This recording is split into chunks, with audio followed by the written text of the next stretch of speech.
అదేమ్మ నాని రోజు ఎడుతుంది కదా, పోయి నాని నాకు జుట్టు లేవా అని అడుగు పో. నేను లేపు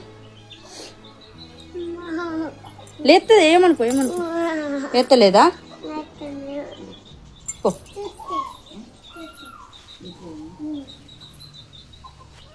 అత్తమ్మ ఆద్యం ఉంటుంది తెలుసా, నాని జుట్లు ఎత్తది పో అంటే నాకు వెయ్యది, చిట్టుకి ఎత్తది అంటే మొన్న బావన్న మాట విన్నది, చిట్టికి నేను జుట్లు ఎద్దును రోజు అని అన్నాడు. చిన్నప్పుడు పిలకలు ఎద్దును నేను అని అన్నాడు.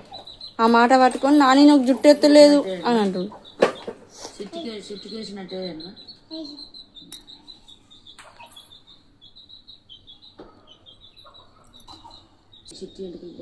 అంటే ఈ వయసులో ఆద్య వయసు ఉన్నప్పుడు చిన్న ఉండేనా?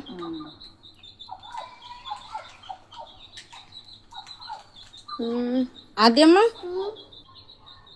అత్తమ్మ నువ్వు రోజుకి ఇట్లా ఏడ్చుకుంటావు అన్నావు అనుకో, ఎట్లా చెప్పు? పిల్లవాళ్ళని తీసుకొని వచ్చింది నేను ఎందుకు ఇక్కడికి? వాళ్ళని చూసుకుంటా కొంచెం సంబరపడతావు, ఇట్లా అల్లర పెట్టుకోకుండా పడుకోకుండా మంచిగా ఉంటావు అని చెప్పి తీసుకొని వచ్చిన వాళ్ళని నేను.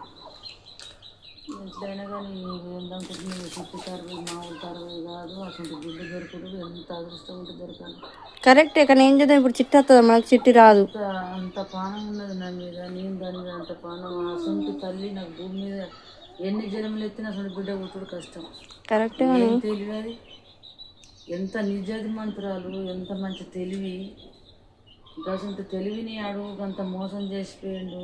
అది ఏం చెప్పుకొని ఏం లాభం లేదు. అట్లా వేసిండు, అట్లా ఏం పనికి వేసిండో నెత్తి ఖరాబ్ అవుతుంది, నెత్తి పిచ్చిలేస్తుంది పిచ్చి. నిజం అత్తమ్మ, నిన్న పడుకుంటే నాకు చిట్టి వచ్చి పక్కన కూర్చున్నట్టు అనిపించింది నాకు.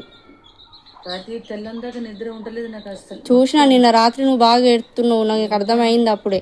చిట్టి గురించి మాట్లాడుతురు ఇద్దరు కలిసి, మీరు మామయ్య నువ్వు ఇద్దరు కలిసి అదే చూడొకసారి. ఇవన్నీ కత్తిరిస్తుంటే చిట్టికి నేను చూసిన చిన్నప్పుడు ఫోటోలల్లో. చిన్నప్పుడు ఆ చిట్టిది ఒక ఫోటో ఉంది కదా, అట్లా రెడీ చేస్తామని చెప్పి ఇప్పుడు నేను ఆద్యని పంపించిన ఇంటికి. సేమ్ అట్నే చేసిన అత్తమ్మ. సూపర్ వచ్చింది. థ్యాంక్ యూ చెప్పు. చిట్టి జుట్లా ఆద్య? చిట్టి జుట్లా? అవునా? చిట్టి జుట్లు అని పట్టుకెళ్ళి మంచిగా వచ్చింది. చిట్టికి థ్యాంక్స్. ఇగో నాని నువ్వు రోజు ఏడొద్దు అని చెప్పు, నాని చెప్పు. మరి ఆ చిట్టిని కర్రోడి చంపేసే కదా, ఎట్లా కర్రోని ఏం చేద్దాం?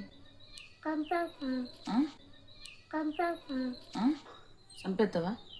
నువ్వు చంపేస్తావా?